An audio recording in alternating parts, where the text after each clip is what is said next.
Now आप सभी का स्वागत है एंड आज की क्लास में हम लोग बात करने वाले हैं क्लास 12 चैप्टर 3 मैट्रिक्स। ठीक है, अगर आप इस चैप्टर का वन शॉट देख लेते हो देन यहाँ से आप 10 नंबर के बोर्ड एग्जाम में मार्क्स गेन कर रहे होगे। अगर आप सीयूटी के प्रिपरेशन कर रहे हो तो उसके लिए भी ये क्लास बहुत ही बेनिफिट्स आपको प्रोवाइड करने वाली है। लेकिन अगर आप सभी चैनल पर पहली बार विजिट कर रहे हैं देन आप चैनल को भी सब्सक्राइब करिए और वीडियोस को अपने दोस्तों में भी शेयर करिए। ये हमारी पर्सनल आपसे रिक्वेस्ट रहती है ताकि हम आप सभी के लिए और मेहनत कर सकें। अगर आप ऐसा नहीं भी करेंगे तब भी हम आपके लिए क्लासेस प्रोवाइड करेंगे, क्योंकि ये पढ़ाना मेरी हॉबी है और हॉबी के लिए किसी से उम्मीद रखना ये कहाँ का स्वार्थ वाला, ये तो स्वार्थ वाली बात हो जाती है ना। खैर फिर भी यहाँ पर पर्सनली जो मेरा काम है वो मैं कर रहा हूँ, लेकिन आपसे जो रिक्वेस्ट करते हैं प्लीज़ आप उसको फॉलो कर लिया करें। ठीक है, तो इसी के नोट के साथ शुरू करते हैं आज की क्लास और सबसे पहले समझते हैं कि मैट्रिक्स पढ़ने की ज़रूरत क्यों है। स्पेशली जब भी आपके पास एक डेटा होता है तो अगर आप उसे रो और कॉलम के फॉर्म में रीअरेंज करते हो तो वो लाइक ऐसा मैट्रिक्स बन जाता है और इसकी वजह से हमारी जो कैलकुलेशन होती है वो भी आसान हो जाती है। इसी के साथ एक और इनिशिएटिव वो ये है कि अगर आपको क्लास पीडीएफ चाहिए देन आप हमारे टेलीग्राम चैनल को ज्वाइन कर सकते हो जिसका नाम एसएस लाइफ टाइम है। वहाँ पर आपको क्लास नोट्स और क्लास पीडीएफ देखने को मिल जाती है। और सबसे अच्छी बात, हमारे इस यूट्यूब चैनल पर 1000 से ज़्यादा लोगों ने सदस्यता ले रखी है।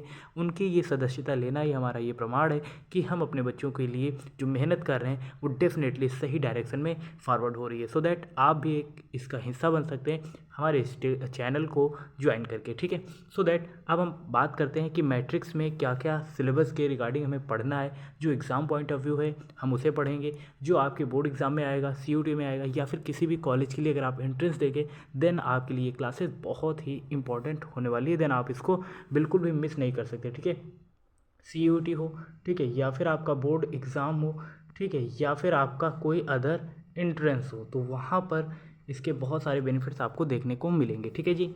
इसके बाद अब क्वेश्चंस आपके बोर्ड एग्जाम में किस पैटर्न पर बनते हैं। पहला क्वेश्चन देखो, यहाँ पर एग्जांपल दिया गया है, एग्जांपल के क्वेश्चंस बनते हैं और स्पेशली यहाँ पर जो भी मैं आपको सोल्यूशन प्रोवाइड कर रहा हूँ वो डायरेक्ट एनसीईआरटी बुक है। ठीक है, एनसीईआरटी बुक से आपकी सीयूटी एग्जाम में डायरेक्ट क्वेश्चंस प्रिंट आउट होते हैं। सो दैट आपको ये अच्छे से पढ़नी है। क्वेश्चन क्या बोला जा रहा है, if a matrix has 8 elements what are the possible order it can have. ठीक है, आपके पास पूछा गया है कि 8 एलिमेंट्स है, कोई आपके पास मैट्रिक्स है जिसमें 8 एलिमेंट्स दिए गए, इसका ऑर्डर क्या क्या पॉसिबल हो सकता है। ठीक है, ऑर्डर क्या होता है मान लेते हैं, हमें भी नहीं पता, आपको भी नहीं पता, लेकिन आपको इतना तो पता है कि 8 जो होता है किस किस के टेबल में आता है। आप कहोगे 1 के टेबल में आएगा। क्लियर है कि नहीं, जो मैं कह रहा हूँ। ऑर्डर अभी भूल जाओ, पॉसिबल ऑर्डर क्या पूछा जा रहा है भूल जाते हैं क्या बोला जा रहा है। ठीक है, मैं अभी आपसे पूछ रहा हूँ कि 8 किस किस के टेबल में आता है। आप कहोगे 1 के टेबल में आएगा, क्योंकि 1 8 जा क्या हो जाएगा 80 हो जाएगा। फिर आप कहोगे 2 4 जा 8 होगा। फिर 3 के टेबल में आएगा नहीं, लेकिन आपको पता है 4 2 जा भी 8 होता है। फिर ये 5 के भी टेबल में नहीं आएगा, 6 के भी टेबल में नहीं, 7 भी में नहीं, लेकिन 8 में आ जाएगा। 8 1 जा 8। क्या इसके अलावा कुछ ऐसी पॉसिबिलिटीज़ हैं जिसमें 8 आता हो, लेकिन वो नेचुरल नंबर होना चाहिए। तो इन सभी से हमें 8 मिलता है। ओवरऑल आप लिख सकते हो इसको 1,8। ठीक है, या फिर 1 × 8 भी लिख सकते हो, लेकिन आपको क्या लिखना चाहिए 1,8। ठीक है, उसके बाद 8,1 इसका अपोजिट आप लिख लो, फिर 2,4 और 4,2। ठीक है, अब आप इसे कर्ली ब्रैकेट में कर दो। ठीक है, तो यही जो निकल के आएगा वही आपका पॉसिबल ऑर्डर होगा। ठीक है, अब ये ऑर्डर का मतलब क्या होता है, एक चीज़ और समझने का प्रयास करना। मैट्रिक्स में ऑर्डर का मतलब जो होता है या ऑर्डर का जो सेंस होता है वो ये निकल के आता है कि आपके पास रो कितनी होंगी और आपके पास कॉलम कितनी होंगी। ठीक है, जब भी रो की बात होगी तो ऐसे हम हॉरिजेंटली देखेंगे और अगर कॉलम की बात होगी तो हम इस तरीके से वर्टिकली देखेंगे। इतनी बात क्लियर है आपको कि जी भैया आप इतना अच्छा पढ़ाते क्यों हैं। अरे यार अपने मुंह से अपनी तारीफ़ कर रहे हैं, कोई बात नहीं, अगर आप लोग कमेंट करते हो देन हमें पता चल ही जाएगा कि हम आपके लिए कुछ ना कुछ अच्छा कर रहे हैं और आपको भी समझ में आ रहा है। क्लियर है कि नहीं, इतनी बात समझ में आ गई कि ऑर्डर क्या होता है, वो होता है row into column in the sense of matrix. Clear है जी। अच्छा जी, अब आपके पास क्वेश्चन बोला गया था कि आपके पास एक मैट्रिक्स है जिसमें 8 एलिमेंट्स दिए गए, सो दैट आपको पॉसिबल ऑर्डर निकालना है। पॉसिबल ऑर्डर का मतलब है कि सिंपल सा आप यूँ समझिए कोई भी नंबर दे दिया गया, वो किस किस के टेबल में आ रहा है। ठीक है, तो आप कहोगे 1 8 जा 8 आ जाएगा, 2 4 जा 8, 4 2 जा 8, 8 1 जा 1। ठीक है, 8 1 जा 8 सॉरी। ठीक है, तो यही आपके पास एक तरीके से निकल के आएगा, सो दैट आप इसको कॉमा लगाकर कर्ली ब्रैकेट में कर देना, वही आपका पॉसिबल ऑर्डर हो जाएगा। लेकिन ऑर्डर की जब बात होगी कि ऑर्डर बेटा यहाँ पे क्या है, तो रो और कॉलम का जो मल्टीप्लिकेशन होता है या उसका प्रोडक्ट होता है वही हमारा ऑर्डर होता है। क्लियर है कि नहीं। ओके, अभी हम इसके टाइप्स पर भी बात करेंगे, लेकिन कुछ इंपॉर्टेंट क्वेश्चंस भी देखेंगे इसके साथ साथ। अब देखो टाइप्स ऑफ मैट्रिक्स आपको पढ़ने की नाउ अभी हम बात करेंगे उसी के आगे कि टाइप्स ऑफ मैट्रिक्स होता क्या है। स्पेशली अभी मैं क्लास रिकॉर्ड कर रहा था तो मुझे किसी वजह से बाहर आना पड़ा, स्पेशली खेत साइड आया हूँ क्योंकि काम था इधर, ठीक है। तो यहीं से क्लास रिकॉर्ड करें ताकि आपको समय पर ये वीडियो भी मिल जाए, ठीक है। सो दैट अभी बाहर की चीज़ें जो भी आपको सुनाई दे रही हैं प्लीज़ उसको अवॉइड करना, ठीक है। नेचुरल चीज़ें हैं तो यहाँ पर पक्षियों की आवाज़ें, हवा का चलना, तो ऐसा आपको आता रहेगा, बट कोई नहीं, ठीक है। अब टाइप्स ऑफ मैट्रिक्स में सबसे पहले हमें जो पढ़ना होता है वो होता है कॉलम मैट्रिक्स। स्पेशली कॉलम की बात जब भी होती है तो आप जैसे आप नोटबुक, जब आप नोट्स बना रहे होते हैं तो उसके लेफ्ट साइड में जो स्पेस पड़ा रहता है उसे हम लोग क्या बोलते हैं, कॉलम बोलते हैं। उसमें हम लोग जैसे एसएन नंबर लिख देते हैं या फिर नंबरिंग कर देते हैं, वही चीज़ क्या होती है, कॉलम होती है। स्पेशली यहाँ पर ये देखो कुछ इस फॉर्म में डिनोट किया गया है और इसके अंदर ये डिजिट्स जो लिखे गए हैं उन्हें एलिमेंट्स बोलते हैं। सो दैट यहाँ पर इसे हम कॉलम मैट्रिक्स बोलेंगे, ठीक है। कॉलम मैट्रिक्स स्पेशली यहाँ पर सिंगल ही डिजिट, जैसे यहाँ पर ए हो सकता है, बी हो सकता है, सी हो सकता है, डी हो सकता है। सो दैट ये इस फॉर्म में जो होगा उसे हम कॉलम मैट्रिक्स कहते हैं। इसके अलावा और कुछ भी नहीं लिखा रहेगा, ये सिंगल में वर्टिकली ऐसे इसके अंदर एलिमेंट्स लिखे रहते हैं। सो दैट उसे हम लोग क्या बोलते हैं, कॉलम मैट्रिक्स। इतना क्लियर है कि नहीं। उसके बाद हमें पढ़ने की जरूरत है कि रो मैट्रिक्स स्पेशली होता क्या है। जब भी रो की बात होगी तो रो से हमारे मन में एक इमेज क्रिएट होती है कि रो कैसे होता है, कुछ इस फॉर्म में होता है कि नहीं। अच्छा जी, ठीक है। तो इस फॉर्म में जो होगा उसे हम लोग क्या बोलेंगे, उसे हम लोग बोलेंगे रो मैट्रिक्स। जैसे हमने यहाँ पे 2 लिख दिया, 3 लिख दिया, 4 लिख दिया, सो दैट ये क्या है, रो के फॉर्म में। सो दैट इसे हम रो मैट्रिक्स बोलेंगे। क्लियर है कि नहीं आपको कि जी भैया, ठीक है। अगला जैसे यहाँ पर ए हो सकता है, बी हो सकता है, सी हो सकता है, ऐसा कुछ रो के फॉर्म में, हॉरिजेंटल फॉर्म में। सो दैट वो रो मैट्रिक्स होता है, उसके अंदर लिखे जो डिजिट्स होते हैं वो एलिमेंट्स होते हैं। यहाँ तक कहानी क्लियर आपको कि जी भैया क्लियर। उसके बाद स्क्वायर मैट्रिक्स की बात करेंगे, ठीक है। स्पेशली यहाँ से क्वेश्चन आपके सीयूटी और बोर्ड एग्जाम में दोनों में पूछा जाता है और वो क्वेश्चन क्या होगा उस पर भी हम बात करेंगे। सबसे पहले आप समझ लीजिए यहाँ पर क्या बोला गया, a matrix in which number of rows and equal to the number of columns, ठीक है। यहाँ पर जो मैं प्रोनाउंसिएट कर रहा था थोड़ा सा अच्छा नहीं हुआ, कोई बात नहीं। यहाँ पर बोला गया जो आपके नंबर ऑफ रोज होते हैं और नंबर ऑफ कॉलम्स होते हैं वो क्या होते हैं, इक्वल होते हैं, ठीक है। ये चीज़ यहाँ पर इंपॉर्टेंट है। कभी कभी रो को हम लोग एम से रिप्रेजेंट करते हैं और कॉलम को एन से रिप्रेजेंट करते हैं, तो एम और एन भी क्या होगा, इक्वल होगा, क्योंकि ये रो और कॉलम होता है। अब रो और कॉलम क्या होता है उस पर मैंने अभी आपको बताया था, हो सकता है शायद आपको याद रहा हो, कोई बात नहीं। यहाँ पर देखो ए से इसको रिप्रेजेंट करा जा रहा है और इसके अंदर कुछ ये एलिमेंट्स लिखे हुए हैं, ठीक है। तो यहाँ पर अगर आप देखें कॉलम कितने होंगे और रो कितने होंगे, ध्यान से देखना। यहाँ पर हॉरिजॉन्टली देखेंगे तो रो देखने को मिलेगा, तो एक रो, दूसरी रो और ये तीसरी रो। तो रो यहाँ पर कितने हैं, 3 है कि नहीं, ओके। अब देखना कॉलम कितने हैं। यहाँ पर कॉलम की जब भी बात होगी तो देखना वर्टिकली देखेंगे 1 2 और ये 3, तो कॉलम भी कितने हैं, 3। तो यानी कि एम और एन क्या है, रो और कॉलम ही तो है। स्पेशली रो और कॉलम दोनों ही इक्वल होते हैं इन case of that square matrix, ठीक है। जब भी स्क्वायर मैट्रिक्स की बात होगी तो वहाँ पर रो और कॉलम क्या होंगे, इक्वल होंगे। और ऐसा ही क्वेश्चन आपके सीयूटी और बोर्ड एग्जाम में हर बार एमसीक्यू में पूछा गया है। सो दैट आप इसको बिल्कुल भी अवॉइड नहीं कर सकते हो। उसके बाद नेक्स्ट क्वेश्चन आता है कि डायगोनल मैट्रिक्स होता क्या है। स्पेशली जब भी डायगोनल की बात होगी तो आप कोई एक शेप देख लो, चाहे रेक्टेंगल देख लो, ठीक है, पैरेललोग्राम देख लो, या फिर इसके अलावा जो भी आपके मन में क्वाड्रिलेटरल जैसे चल रहा है, जो भी इमेजेस चल रहे हैं उनका डायगोनल अगर आप देखें तो उसमें क्या होता है, डायगोनल कुछ इस शेप में होता है। देखना अभी जैसे हमने ये एक क्या बना है, रेक्टेंगल, तो डायगोनल ये हो सकता है, ठीक है। सो दैट यहाँ पर भी इमेज कुछ ऐसी ही आपको रखनी है, जैसे ये मैंने ब्लैक लाइन जो अभी दोबारा से खींची हुई है। सो दैट यहाँ पर डायगोनल की जब भी बात होगी वहाँ पर इंपॉर्टेंट ये नहीं होगा कि वहाँ पर रो कितने हैं, कॉलम कितने हैं, बट वहाँ पर डायगोनली आपको ऐसे एलिमेंट्स देखने हैं। क्या बोला गया, आ स्क्वायर मैट्रिक्स, क्योंकि यहाँ पर डायगोनल जो मैट्रिक्स होगा वो स्क्वायर मैट्रिक्स के लिए ही अप्लाई होगा, ठीक है। उसके बाद is said to be a diagonal matrix if all its non diagonal elements are 0, that is a matrix, ठीक है, is said to be a diagonal matrix. So that यहाँ पर स्क्वायर मैट्रिक्स की बात होगी जिसके डायगोनल्स यहाँ पर यानी कि ये क्या है, एलिमेंट्स दिए गए, उसके अलावा बाकी सब शून्य है या फिर कुछ अदर एलिमेंट्स दिए गए हैं। सो दैट वो क्या होगा, डायगोनल होगा। क्लियर, याद रहेगा। जैसे आपने ये ऐसे एलिमेंट्स बनाए स्क्वायर मैट्रिक्स, ठीक है, रो भी 1 2 3 है और कॉलम भी 1 2 3 है, ठीक है। अब ध्यान से समझना, इसमें एलिमेंट्स जैसे दे देते हैं, ये आपका 1 होगा, ये भी 1 है और ये आपके पास 2 है या 4, इसको अलग अलग भी कह सकते हो। डायगोनल के केस में क्या होगा, एलिमेंट्स डायगोनली अलग अलग हो सकते हैं, बाकी सब क्या होगा, 0 होगा, जो भी बच गया वो सब 0 होगा। तो ये क्या होगा, डायगोनल मैट्रिक्स होगा। यानी कि ये जो डायगोनल होता है उसके एलिमेंट्स डिफरेंट हो सकते हैं, अलग अलग हो सकते हैं, लेकिन वो किस में अप्लाई होगा, सिर्फ और सिर्फ स्क्वायर मैट्रिक्स के केस में ही अप्लाई होगा।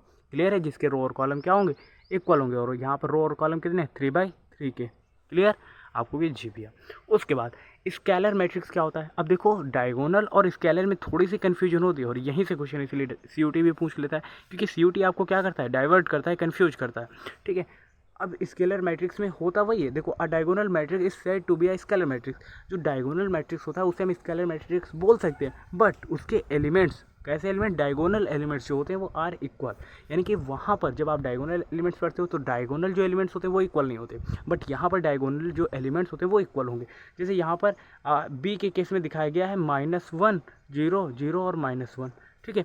तो यहाँ पर ये स्क्वायर मैट्रिक्स है 2/2 का, पहली बात तो ये देखना है, ठीक है। फिर इसके डायगोनल मैट्रिक्स -1 क्या है, इक्वल है, सो दैट आप यहाँ पर देखोगे √3 ऐसे करके है कि नहीं 3 टाइम्स, और बाकी सब क्या है 0 है। क्लियर आपको कि जी भैया, तो ये भी क्या है डायगोनल मैट्रिक्स है, सॉरी स्केलर मैट्रिक्स है। स्केलर मैट्रिक्स ये आपको याद रखना है। क्लियर है जी, आपको कि जी भैया याद रहेगा। उसके बाद हमें जीरो मैट्रिक्स पढ़नी है, और जिससे हमें पढ़ना क्या सिर्फ और सिर्फ समझना है क्या बोला गया। देखो भाई इसके सारे एलिमेंट्स क्या होंगे, जीरो होंगे, ठीक है। अब matrix is said to be zero matrix और null matrix if all its elements are zero, ठीक है। अगर इसके सारे एलिमेंट्स क्या हैं, जीरो हैं, जैसे सिंगल मैट्रिक्स भी हो सकता है ऐसा कुछ, ठीक है। इसमें सारे क्या हैं एलिमेंट्स, जीरो जीरो हैं, ठीक है, सारे एलिमेंट्स ऐसा कुछ, तो वो क्या होगा, जीरो एलिमेंट्स होगा या फिर जीरो मैट्रिक्स होगा। क्लियर है कि नहीं। तो जीरो मैट्रिक्स के केस में तो आपको कुछ विशेष याद रखने की ज़रूरत ही नहीं है, बट यहाँ पर एक क्वेश्चन है जो बार बार आपके बोर्ड एग्जाम में पूछा गया है। अब वो क्वेश्चन यहाँ पर थोड़ा ध्यान से आप लोग अगर देखें तो समझने का भी प्रयास करना, ठीक है। वो क्वेश्चन मैंने यहाँ पर इसीलिए लगा लिया था, ठीक है। अभी देखना आगे, यहाँ पर 3.1 एक्सरसाइज के क्वेश्चन जितने भी मैं कराने वाला हूँ वो आपके लिए बहुत ही इंपॉर्टेंट, सो दैट आप बिल्कुल भी अवॉइड नहीं करना है आपको, और ध्यान से समझने का प्रयास करना है। पहला ये क्वेश्चन क्या बोला गया है, इन द मैट्रिक्स, आपको इस मैट्रिक्स में देखना है। पहली बात ये बताओ इसमें रो कितनी है और कॉलम कितनी है। आप कहोगे रो की बात है तो काउंट कर लेते हैं 1 2 3, यानी कि रो कितनी है 3, और कॉलम की बात कर लेते हैं तो 1 2 3 और ये 4, कॉलम कितने 4। यानी कि अगर आप इसका ऑर्डर निकालोगे तो ऑर्डर निकालने के लिए आपको क्या लिखना होता है, ऑर्डर हमेशा याद रखना, ऑर्डर के लिए आपको निकालना होगा उसका रो इंटू कॉलम। तो रो कितनी आप कहोगे, अभी आपने गिनी थी 3 है, और कॉलम कितनी थी 4। क्लियर, तो पहला क्वेश्चन तो ऐसे हो गया, the order of the matrix तो कितना आ जाएगा 3 × 4। क्लियर है कि नहीं, आपको भी जी भैया। और अगर आपको द नंबर ऑफ एलिमेंट्स निकालने तो इन केस ऑफ दैट आपको जो रो इंटू कॉलम लिखा है उसकी मल्टीप्लाई कर देनी। तो इन दोनों की मल्टीप्लाई करेंगे तो 3 4 कितना आ जाएगा 12। अगर यकीन नहीं होता तो आप काउंट कर लो 1 2 3 4 5 6 7 8 9 10 11 12, हो गया 12। तो ये फाइनल आंसर आ गया। उसके बाद right the elements of A13 A21 A33 A24 A23 आपको निकालना है, सो दैट आप ऐसे केस में हमेशा याद रखना ये मैं मैट्रिक्स बना रहा हूँ, ठीक है। क्या बना रहा हूँ मैं, मैट्रिक्स। ध्यान से देखना, मैं इसका जब नाम करूँगा, नाम देखना, ये A होगा, ठीक है, A11 होगा, ठीक है। फिर ये क्या होगा A12 होगा, A13 होगा और A14 होगा। क्लियर है कि नहीं। सो दैट अगर इनमें से क्या पूछा गया A13, तो A13 तीसरे नंबर पर पड़ रहा है, तो A13 कितने तीसरे नंबर पर, यानी कि A13 कितना आ जाएगा 19 आ जाएगा कि नहीं। सेम पैटर्न पर दूसरी लाइन में ये हो जाएगा, दूसरी लाइन में तो 2 से शुरू करेंगे 21 A22, ठीक है, A23, ठीक है, A24। अब क्या पूछा गया यहाँ पर A21, यानी कि पहला ही पूछा गया A21, ये देखो A21 पहला ही, तो A21 कितना हो जाएगा 35, ठीक है। अब उसके बाद तीसरी लाइन में देखेंगे, देखो तीसरी लाइन में देख रहे हैं तो 31 से स्टार्ट करेंगे, A31 A32 A33 और A34। अब यहाँ पर क्या निकालना है A33, तो A33 यानी कि तीसरी लाइन में तीसरा एलिमेंट, यानी कि कितना है -5, और A23 निकालना है 23, यानी कि 23 ये दूसरी लाइन में तीसरा नंबर, तो 5/2 है, तो ये 5/2 हो जाएगा। क्लियर है कि नहीं। तो ऐसे ही मैंने ये क्वेश्चन जो सेलेक्ट किया था यहाँ पर आप ऑर्डर, यही क्वेश्चन मैंने यहाँ पे नोट किया था ताकि मैं आपको सेपरेट तरीके से बता सकूँ। तो ऑर्डर अभी मैंने निकालना सिखाया था 1 2 3, रो पहले देखना है, फिर कॉलम देखनी, कॉलम कितनी 1 2 3 4, तो रो इंटू कॉलम, रो थी 3, कॉलम थे 4, नंबर ऑफ एलिमेंट्स तीनों दोनों की मल्टीप्लाई 3 4 से कितना हो जाएगा 12। और जो नंबर्स आपसे पूछे गए थे, जैसे आपसे पूछा गया था कि A31 निकालो तो कितना आ जाएगा 5 आ जाएगा, क्योंकि 31 तीसरे लाइन का पहला लेटर, ऐसा कुछ, ठीक है। तो ये क्वेश्चन मैंने हालांकि करा दिया है, वही क्वेश्चन मैं यहाँ पर फिर से आपको बताने जा रहा था। हालांकि ये चीज़ आपको समझ में आ गई। क्लियर है जी, ठीक है, आगे बढ़ते हैं। उसके बाद यहाँ पर एक क्वेश्चन ऐसा कुछ दे दिया गया है, और यहाँ पर आपसे ये पूछा गया है, आपके पास एक मैट्रिक्स है 2/2 का, यानी कि रो आपके पास 2 है और कॉलम भी कितनी है 2 हैं, और यहाँ पर A = AIJ है, AIJ = I+Z का होल स्क्वायर डिवाइड बाई 2। अब ध्यान से समझना, जब भी रो और कॉलम दे दिया गया तो आप मैट्रिक्स कैसे बनाओगे। जब भी मैट्रिक्स की बात होगी, अगर रो और कॉलम दे दिया गया तब तो आसान है चीज़ें, ठीक है। ध्यान से समझना, बोला गया 2/2, यानी कि कॉलम भी 2 ही होनी चाहिए और रो भी, तो उस हिसाब से ये 1 2 होगा, A21 होगा, और डिवाइड बाय दूसरी लाइन है तो 2 से पहले 21 और A22। क्लियर है कि नहीं। अब ध्यान से देखना 1 2 2 रो हो गई कॉलम की, 1 2 2 कॉलम हो गए, तो 2/2 का बन गया कि नहीं। अब देखना A12 कैसे निकालोगे, क्योंकि AIJ यहाँ पर फार्मूला में दे दिया गया AIJ is equal to I plus J का होल स्क्वायर डिवाइड बाई 2, यही दे दिया गया है कि नहीं। अब देखो A12 निकालोगे, सॉरी A11, तो एज कम्पेयर टू यानी कि I की जगह पे 1 और J की जगह पे 1, यानी कि 1 + 1 डिवाइड बाई 2, यही करोगे ना आप, इसका होल स्क्वायर कर दोगे तो 2 + 2 का होल स्क्वायर 4 डिवाइड बाई 2 करोगे तो 2 आ जाएगा कि नहीं, आपको भी जी भैया। उसके बाद अब आप निकालोगे A12 निकालोगे, यानी कि 1 + 2 का होल स्क्वायर डिवाइड बाई 2, तो 1 + 2 यानी कि 3 हो जाएगा, 3 का स्क्वायर कितना होता है 9, और 9 डिवाइड बाई 2 हो जाएगा, आपको भी जी भैया। उसके बाद आपको क्या निकालना है यहाँ पर, उसके बाद निकालना है A21, क्योंकि हर चीज़ आपको फिल करनी है, तो 2 + 1 का होल स्क्वायर और डिवाइड बाई 2, यानी कि 3 3 9 डिवाइड बाई 2। उसके बाद A22 निकालना है, यानी कि 2 + 2 का होल स्क्वायर डिवाइड बाई 2, 2 + 2 4 4 4 या 16 डिवाइड बाई 2 कितना हो जाएगा 8।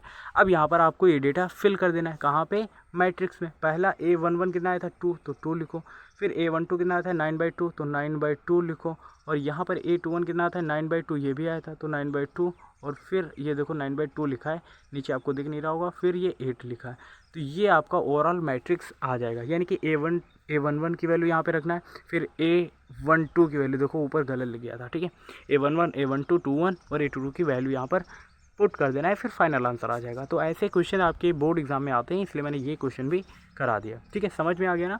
उसके बाद नेक्स्ट क्वेश्चन देख लेते हैं।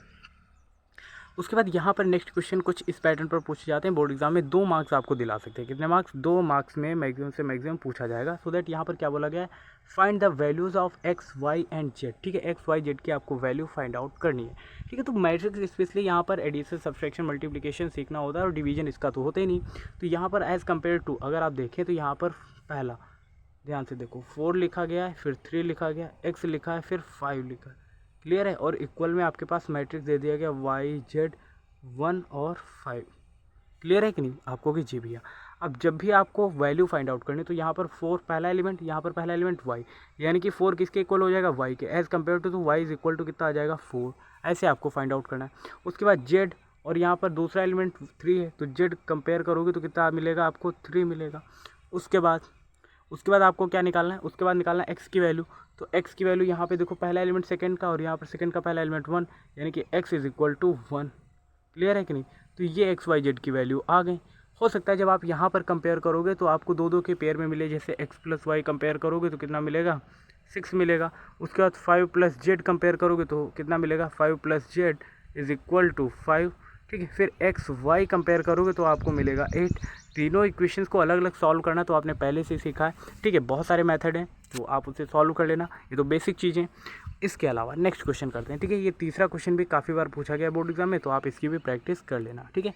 उसके बाद CUT और बोर्ड एग्जाम में काफ़ी बार पूछा गया क्वेश्चन, जो यहाँ पर मैंने लगा लिया है। CUT के एग्ज़ाम ओरिएंटेड बहुत इंपॉर्टेंट है भाई, तो CUT के एग्ज़ाम में तो पूछा जा सकता है, चांसेस हैं, ठीक है। A = AIJ और M × N, ठीक है। यहाँ पर क्या लिखा गया ध्यान से समझना, AIJ ये इक्वल है कैपिटल A के, और इसका जो ऑर्डर दिया गया है वो M × N दे दिया गया। वैसे तो मैंने आपको क्या बताया था, रो इनटू कॉलम की फॉर्म में होगा, लेकिन M × N है तो भी काम चल जाएगा। ये क्या बोला गया, स्क्वायर मैट्रिक्स है, क्या है ये, एक स्क्वायर मैट्रिक्स है। कैसा मैट्रिक्स है, स्क्वायर। और आपको पता है स्क्वायर मैट्रिक्स की कंडीशन क्या होती है, स्क्वायर मैट्रिक्स की कंडीशन ये होती है कि उसके रो और कॉलम क्या होते हैं, इक्वल होते हैं। रो और कॉलम तभी इक्वल होंगे जब उसका ऑर्डर इक्वल होगा, और इसका ऑर्डर क्या दे दिया गया M × N, यानी कि M और N क्या होगा यहाँ पर इक्वल होगा। तो M और N कहाँ पे इक्वल है, ऑप्शन सी में दे दिया गया, तो ऑप्शन सी इसका राइट आंसर है। और अगर आपको वहाँ पर याद है, कंसेप्ट क्लियर है, तो आप बहुत ज़्यादा 30 सेकेंड लेंगे, इससे ज़्यादा होगा नहीं, 20 सेकेंड में हो जाएगा। उसके बाद यहाँ पर जब आप 9 वाला क्वेश्चन सॉल्व करोगे तो यहाँ पर नॉट पॉसिबल टू फाइंड आ जाएगा, ठीक है। आप कंपेयर करना, कंपेयर करके x + y की वैल्यू तो फाइंड आउट कर ही सकते हो। जैसे यहाँ पर 3x + 7 0 के इक्वल हो जाएगा, फिर 2 - 3x इज इक्वल टू 4 के हो जाएगा, y - 2 5 के इक्वल हो जाएगा। यानी कि यहाँ पर ना ही x की वैल्यू आप फाइंड आउट कर पा रहे होगे एक्चुअल, और ना ही y की वैल्यू फाइंड आउट कर पा रहे होगे। सो दैट ये नॉट पॉसिबल के केस में आ जाएगा, नॉट पॉसिबल टू फाइंड ही नहीं किया जा सकता, ठीक है जी। उसके बाद ये 10 वाला क्वेश्चन क्या बोला जा रहा है, थोड़ा सा आपको हो सकता है दिख ना रहा हो, मिटा देते हैं इसको, ठीक है। क्या करते हैं, मिटा देते हैं ताकि आपको ये क्वेश्चन दिखने लगे भाई। ठीक, क्वेश्चन क्या बोला जा रहा है अब रीड करते हैं थोड़ा सा। क्वेश्चन ने यहाँ पे बोला है द नंबर, ठीक है सॉरी क्वेश्चन क्या बोल रहा है भाई, ठीक है पढ़ूँ। क्वेश्चन बोला जा रहा है the number of all possible matrix order 3/3 with each entry, ठीक है 0 और 1 इज, ठीक है। जब भी आपसे number of all possible matrix पूछा जाए तब आपको क्या कर देना है, 2 लिखना है और ऊपर में ऑर्डर यानी कि रो इंटू कॉलम लिख लेना है। तो 2 की पावर 3/3 कितना हो जाएगा 9, और 2 की पावर 9 का मतलब कितना है 512, यानी कि ऑप्शन डी इसका राइट आंसर आ जाएगा। तो ये इस तरीके का ये फॉर्मूला होता है जिस बेस पर आप ये क्वेश्चंस कर सकते हो, ठीक है। ये आप ट्रिकी मेथड भी समझ सकते हो, ठीक है। जब भी आपसे पॉसिबल मैट्रिक्स पूछे जाएँ कि number of all possible matrix क्या हो सकते हैं, तो 2 की पावर रो इंटू कॉलम लिख देना, आर इंटू सी, ठीक है क्लियर है। तो इस पैटर्न से आप इस क्वेश्चन को भी सॉल्व कर सकते थे। उसके बाद बोर्ड एग्जाम में ऐसे क्वेश्चंस बार बार रिपीटेड हो चुके हैं, सो दैट आप इसको भी कर ही लेना। यहाँ पर ए मैट्रिक्स से दिया गया, यहाँ पर बी मैट्रिक्स से दिया गया, फाइंड करना है 2a माइनस का b। तो एक्चुअल में अगर आप यूँ समझिए कि a की जगह पे अगर मान लेते हैं 3 दे दिया जाता और b की जगह पे आपके पास 2 दे दिया जाता, तो अगर आपसे निकालने के लिए कहता कि 2a माइनस बी निकालो तो कैसे करते, तो आप 2 में a से मल्टीप्लाई करते, यानी कि 2 3 या 6 माइनस का b यानी कि 2, तो 4 में से 2 घटाते तो 4 आ जाता, यही करते ना आप। तो वही चीज़ तो यहाँ पर आपको अप्लाई करनी। अब देखना वो चीज़ कैसे होगी, थोड़ा सा यहाँ पर आपको कंसंट्रेशन बनाने की ज़रूरत है। अब देखना भाई 2a यानी कि जो a मैट्रिक्स दिया गया था उसमें आपको a से मल्टीप्लाई करनी, कितने से 2 से मल्टीप्लाई। तो देखो पहले 1 था कि नहीं, तो 2 से मल्टीप्लाई 2 1 जा 2, फिर 2 था 2 2 जा कितना हो जाता 4, फिर 3 था 2 3 जा 6, उसके बाद सेकंड लाइन में 2 2 जा 4 होता, 2 3 जा 6 होता, फिर 2 1 जा 2, ये हो जाता कि नहीं आपको कीजिए भैया। अब इसमें से घटाएंगे क्या b, जो कि पहले से ऑलरेडी दिया गया 3 - 1 और 3 माइनस का 1 0 और 2, ठीक है। अब घटाओ भाई, घटाओगे देखो 2 में से 3 घटाओगे तो कितना आएगा माइनस का 1 आएगा, क्लियर। फिर आप कहोगे 4 में से -1 घटाएंगे तो 4 और -1 कितना हो जाएगा 5 हो जाएगा। फिर आप क्या करोगे 6 में से 3 घटाओगे तो कितना आ जाएगा 3 आ जाएगा। फिर आपको 4 में से -1 घटाओगे तो -1 क्या हो जाएगा प्लस का हो जाएगा तो 5 आ जाएगा। उसके बाद 6 में से आप 0 घटाओगे तो 6 ही रहेगा, और 2 में से 2 घटाओगे तो क्या आ जाएगा 0 आ जाएगा। अब देखो ये वाला जो मैट्रिक्स दिया गया और ये जो हम लोगों ने मैट्रिक्स निकाला, दोनों मैट्रिक्स क्या इक्वल ही है। तो इस तरीके से आपको ये मैट्रिक्स करना था, और ये क्वेश्चन भाई आपकी बोर्ड ओरिएंटेड है, 2027 में ऐसे क्वेश्चन आएंगे, ठीक है। तो आप अभी से इनकी प्रैक्टिस कर लेना। उसके बाद नेक्स्ट क्वेश्चन देखो सेम पैटर्न पर है, यहाँ पर आपने जैसे एलिमिनेशन मेथड और सब्स्टिट्यूशन मेथड सीखे हुए हैं ना, तो यहाँ पर ओवरऑल ये क्वेश्चन क्या दे दिया गया, यहाँ पर आपको एक्स और वाई की वैल्यू फाइंड आउट करनी, चूँकि ये एक्स प्लस वाई दे दिया गया और एक्स माइनस वाई दे दिया गया in the form of matrix, so that जब भी मैट्रिक्स के फॉर्म में क्वेश्चन दे दिया गया तो x plus y is equal to मान लेते हैं अभी ये 2 दे दिया गया, और x minus y is equal to आपके पास अगर 0 दे दिया जाता, इन केस ऑफ दैट कैसे सॉल्व करते। आपने विलोपन विधि पढ़ी होगी, सब्स्टिट्यूशन मेथड, एलिमिनेशन मेथड, उन्हीं में से एक को फॉलो करते। -y से y कैंसिल हो जाता, प्लस वाई माइनस वाई, आपके पास बचता 2x इज इक्वल टू 0, क्योंकि आप यहाँ पर ऐड करते, क्लियर है कि नहीं। तो x इज इक्वल टू 1 निकाल लेते कि नहीं। सेम पैटर्न ही तो यहाँ पर आपको अप्लाई करना है। देखो इसको इक्वेशन फर्स्ट मानो, इसको इक्वेशन सेकंड, दोनों को ऐड करोगे तो ये प्लस का वाई ये माइनस का वाई कैंसिल आउट हो जाएगा, तो आपके पास बचेगा 2x इज इक्वल टू, दोनों मैट्रिक्स को ऐड करोगे क्योंकि ऐड कर रहे थे, तो 5 + 3 कितना हो जाएगा 4, 2 + 6 हो जाएगा 8, सॉरी ये 8 होगा, ठीक है। ये भी कितना होगा 8 होगा, 0 में 0 ऐड करोगे तो 0, और 9 में से 1 घटाओगे तो 8, यही होगा ना। अभी 2 यहाँ पे मल्टीप्लाई कर रहा है, अगले स्टेप में क्या करेगा डिवाइड, और जब ये 1/2 के फॉर्म में ऐसे कुछ आएगा 8 0 8 8, तब ये क्या करेगा 2 से डिवाइड हो जाएगा, 2 4 जा 8, 2 4 जा 8 0, 2 4 जा 8, ये आपके पास आंसर आ जाएगा। तो x की वैल्यू आपने ऐसे निकाल ली कि नहीं। सेम पैटर्न पर इसका अपोजिट कर देना, ऐड करो सॉरी सब्सट्रैक्ट करोगे तो y के फॉर्म में आ जाएगा और x कैंसिल हो जाएगा, क्लियर है कि नहीं। ओके जी, उसके बाद नेक्स्ट क्वेश्चन करते हैं। यहाँ पर सबसे इंपॉर्टेंट अगर कुछ फॉर्मूले और क्वेश्चन हैं वो मैं करा देता हूँ, उसके बाद आप थोड़ा सा खुद से भी समझने का प्रयास करना, ठीक है जी। अब यहाँ पर आपके पास A B C करके 3 मैट्रिक्स दे दिए गए, और यहाँ से देखो बोर्ड एग्जाम में डेफिनेटली एक क्वेश्चन आएगा, ठीक है। देखो यहाँ पर आपको एडिशन करना है, जो भी मैट्रिक्स दिया गया, फिर उसका सब्ट्रैक्शन, और फिर ये वाला क्वेश्चन तो ऐसे ही अभी मैंने कराया था अभी पीछे बिल्कुल। उसके बाद आपको मल्टीप्लिकेशन सीखना है, ठीक है, ठीक है जी। उसके बाद आपको चीज़ें तो क्लियर हो ही जाएंगी। तो पहला क्वेश्चन कर लेते हैं। तो यहाँ पर जो पहला क्वेश्चन दे दिया गया था उसी को सॉल्व करते हैं। देखो ये ए मैट्रिक्स दे दिया गया, ठीक है। क्या दे दिया गया पहला, ये मैंने पहले से ही टेबल बना ली थी, इसलिए आपको लग रहा होगा ये स्क्वायर रेक्टेंगल टाइप में क्या ही बना लिया है, ठीक है। तो ये मैट्रिक्स ही है। अब देखो सिंपल सा a + b निकालोगे तो पहला a का डिजिट और पहला b का डिजिट, 2 + 1 कितना हो जाएगा तो आप डायरेक्ट इसका आंसर देखो ऐसे भी लिख सकते हो, यहाँ पे 2 लिखा था, यहाँ पे 1, 2 और 1 को ऐड करोगे तो 3 हो जाएगा, आप कहोगे जी भैया। अब देखो 4 लिखा था यहाँ पे कितना लिखा था 3, 4 3 को ऐड करोगे कितना हो जाएगा 7, यहाँ पे 3 लिखा, यहाँ पे 2, तो 3 और -2 करोगे यानी कि ऐड करोगे तो ये 1 ही आ जाएगा। फिर 2 था और यहाँ पे 5 था, तो 2 + 5 कितना हो जाएगा 7। पहला क्वेश्चन हो गया। आपको कि इतना आसान था, हाँ भैया इतना ही आसान था। उसके बाद ए में से बी घटाना, यानी कि पहला एलिमेंट 2 और यहाँ पर पहला एलिमेंट 1, यानी कि 2 में से 1 घटाएंगे तो 1 ही आएगा। उसके बाद पहला एलिमेंट 4 और यहाँ पर पहला एलिमेंट 3, 4 में से 3 घटाएंगे तो 1 आएगा। क्लियर। यहाँ पर पहला एलिमेंट 3, यहाँ पर पहला एलिमेंट -2, 3 - 2 करोगे तो ये 5 हो जाएगा। उसके बाद यहाँ पर पहला एलिमेंट 2 और यहाँ पर पहला एलिमेंट 5। अब 2 में से 5 घटाओगे तो कितना आ जाएगा -3। ये दूसरा आंसर आ गया। ये पहला आंसर था, ये दूसरा आंसर आ गया।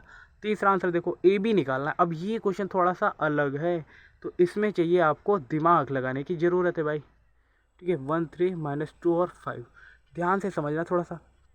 ये किस फॉर्म में होगा, रो इंटू कॉलम के फॉर्म में होगा। ठीक है, रो इंटू कॉलम के।